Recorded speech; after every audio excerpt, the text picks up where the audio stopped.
Revelation 3145. From the 2nd of June 1944. Suffering and tribulation aids God. The earthly experience must help you humans attain spiritual maturity, then the purpose of earthly life will be fulfilled. And therefore life cannot pass by without disappointments and suffering, for only these contribute towards the human being turning his thoughts away from earthly things, whereas a carefree, happy earthly existence only chains the human being more tightly to the world and occupies every thought and now hardly turns towards God. Therefore, no event is in vain, whether it brings joy or suffering to the human being, and as soon as he derives the right benefit from everything, that is promotion for his soul, he will one day look back with gratitude on the means God used to help him attain eternal bliss.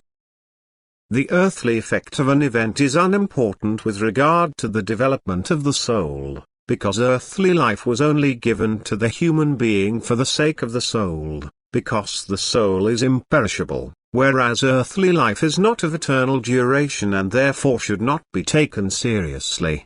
But if an earthly experience has an influence on the soul and its development, it is always good, even though it brings the human being suffering and affliction, for this too will pass, but the soul constantly progresses upwards and once gratefully acknowledges that it could not have matured without suffering and affliction.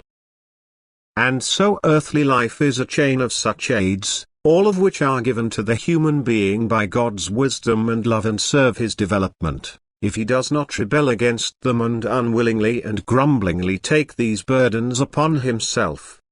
The human being should always be convinced that nothing comes upon him without God's will or his permission and that every event can bring him blessings. Then he will also humbly accept the difficult, he will regard his earthly existence as a means to an end, as a path to perfection which is not only useful but necessary. He will draw an advantage for his soul from every experience, for he will recognize everything that comes upon him as sent by God. He will then also live his life consciously and seriously think about how every test, every earthly event, can benefit his soul, and he will mature in knowledge. He will educate himself to patience and submission to God's will. He will purify himself through suffering and renunciations of all kinds and thus shape himself according to God's will, as well as he complainlessly submits to everything that is granted to him in earthly life. Then no day on earth will have been lived in vain. He will make use of his last embodiment on earth, and his state of soul must mature. Spiritual progress must be certain for him, even though he has to struggle hard on earth.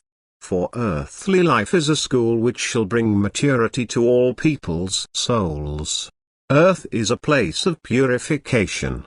And the human being will only be successful if he tests his will and strength against all kinds of resistance and thereby becomes stronger to overcome all temptations which approach him during his earthly life. Amen.